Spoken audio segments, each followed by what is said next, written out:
How do you scale the 4Ds in your business? And I'm talking about discussions, decisions, documentation, and defaulting to transparency. Okay, so discussions, decisions, documentation, and defaulting to transparency. Holy grail, of course, right now for most organizations, especially ones that have gone to a work from home structure, is async communications. If you've ever been in a meeting where you're wondering why you're in the meeting, that's probably a good meeting that should have been async. The trick with this, I have learned, is not necessarily coming at it from an approach of finding a better tool or better method. So you're going to see things, and I've been reading for years, it's like use email when blank, and use Slack when blank, and use text when blank, and then use this other tool when blank. And it's usually like, if it needs to be a long message, use email. But if it's a short message, use text. And I had rules for a long time for my team that was like, if you needed me to see something and acknowledge that I saw it, send me a text I can respond with a thumbs up to, But the problem with that, you're solving cognitive overhead in terms of, I don't want to read email because I get too many emails. So I'm going to push that over into this other thing instead. But now, instead of having one thing, I have two things, or I have three things. In our case, we had email, we had our ticketing system, we had Slack, we had other messaging tools like WhatsApp and Signal.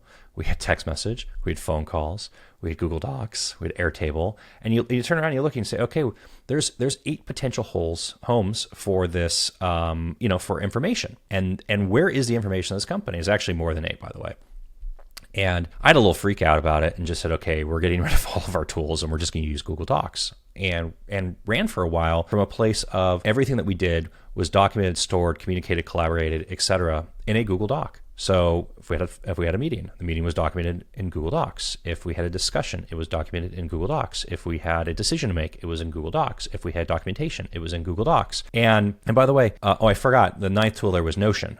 We had Notion, and then we still had some Confluence laying around. So, and a lot of this just became a kind of, what's the word I'm looking for? This reaction to just this sprawl and disaster of what was going on. By the way, we're a small organization. We're not talking about 1,000 people here, and looking at this and really thinking about how we were scaling operations and processes and systems in different places was how unwieldy it was really getting. And the productivity nerds out there, you'd see people be like, oh, you're using Notion, you should use ClickUp. Or using Notion, you should use Monday. Or you should use Asana. Oh, Asana is going to solve all your problems. You need to be in Asana. And all that really does is just introduce another layer of problems. That was the 10th tool, was we had Asana. So the secret is not the use of tools. And the secret is organizing and structuring how you're approaching things. And Stripe, I think, was one of the first ones that really showed how to scale email for the organization and default to transparency by using mailing lists. Now, this worked fine for them up to a few hundred employees, and then mailing lists were unmanageable for them going forward. It wasn't an accurate way of capturing and disseminating information to the teams. You just can't scale it past a certain point. And when we took a step back and really looked at this and started evaluating, the goal becomes optimizing for speed of retrieval. So not like what is the type of messaging or the speed of messaging, or is the email more efficient than Slack, or is Slack more efficient than Asana, and do you maintain long formats? And not to say that I don't admire companies that are maintaining their one-on-ones and their OKRs in Asana, but does that help you? So the point is, as you design these systems and the tools that you're using for your company, default to speed of retrieval. Do you know with absolute certainty when I need information, where does that information exist within your company? Does it exist in Notion? Does it exist in a Google Doc? Does it exist in Airtable? Does it exist? As in Asana? Is it here? Is it here? Is it here?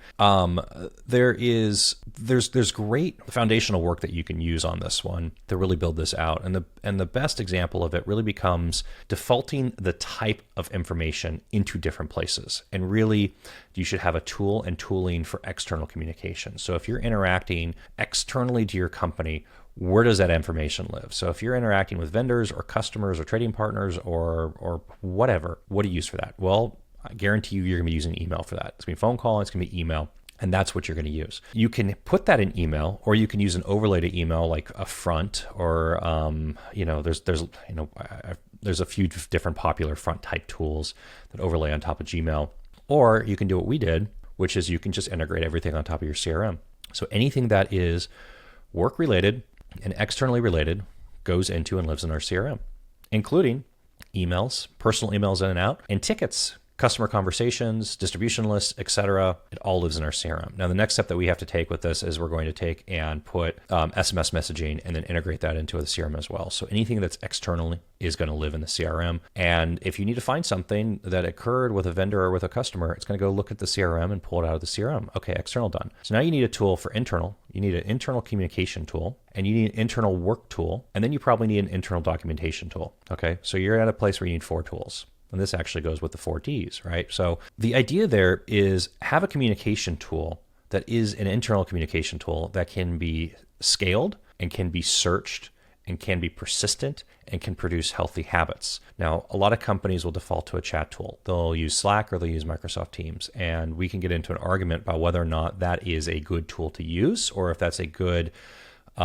pattern to get into for your company. Is Slack actually a good pattern? The problem with Slack, of course, becomes retrieval and discussion and intentionality and the ability for people to use it async. And you have to disable a lot of defaults because it's going to bing at you all the time. And you need to be able to go back and then look at it. And I've seen notes from people where they're like, oh, we're using this add-on tool on top of Slack to do AI summarization so I can see what messages were actually happening and I can figure out what conversations I want to jump into. I would caution you that the moment you start looking at adding another tool on top of an existing tool to solve the pattern with the base tool, you probably don't have the right base tool in place, and you might want to look at a different tool. But so the idea with your communication is you want to be able to have discussions internally.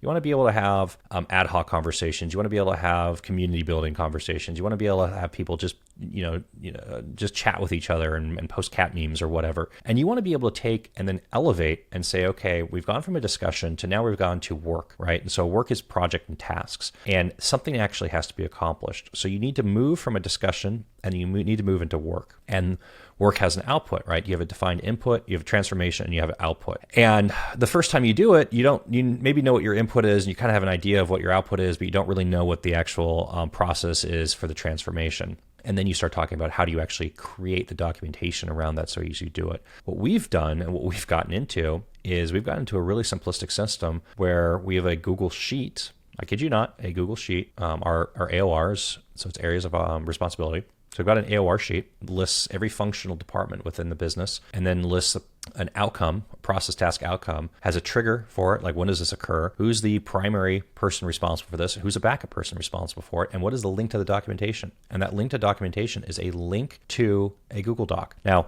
we've created a general handbook. So we have a guide that's a Google Doc, and the default documentation now is everything goes into this handbook. And it goes into that handbook until it becomes a discrete process that has ownership by somebody. And when it has ownership by somebody or a functional area, then it gets elevated into a specific standalone doc with a link to it from an AOR. And the idea behind all this is to be constricted in terms of how stuff can be recorded and saved. Notion, for instance, you can create pages and subpages and workspaces and areas in a database, and a database can actually have content inside of it, or the database can then link to another page. And you end up looking at a situation where you can have information everywhere. And that was my problem with Notion, was just not having a real clear definition of how things got saved and realizing and finding out that in many cases we had information in triplicate and you didn't know what was real and what wasn't, right? So my freak out and our fix for that was just to go to Google Docs, right? So it's searchable. Google Drive has a really good search engine built into it. Do anything specific. You open up your Google Drive and you can search and you can find stuff pretty efficiently. And of course, in conjunction with the AORs with details of what's going on. So you need a collaboration and communication tool, right, that allows you to do asynchronous long-form messages. You need to be able to do chat. You need to be able to elevate work to a project or to to-dos, tasks. You need to be able to track that. You need to be able to produce documentation. You need to be able to do and trigger AORs. So I don't care what you use. You can use ClickUp. You can use Monday. You can use Notion. You can use Google Docs like what we did. You can use Drive. You can use Basecamp. There are more tools available to you out there in the world that you can use, that you could possibly even dream of. And there's probably like 5 created in the time that I recorded this video to when it's going to be posted. The point there is, if you fall into the trap of thinking about this in terms of like, oh, I have too much email and I want you to email me these things, but I want you to Slack me these things, and I want you to text me this other stuff, and I want you to call me on these things, you're going down the wrong path. And I know this from experience. And you want to take a stop, and you want to pause, and you want to back up a few paces, and you want to look at it. You want to say, what information do we need to capture? How quickly can we retrieve that information? And are we managing this in a scalable way? And again, why are we optimizing for speed of retrieval? We're optimizing for speed of retrieval because when somebody needs to do work, when they need to find information, when you have a customer that calls you and says, I need this, or I'm having trouble with this, or help me with this, or how do I do this? Or you have a vendor that calls and says, we have an issue with this order, or you have, whatever it actually is, that person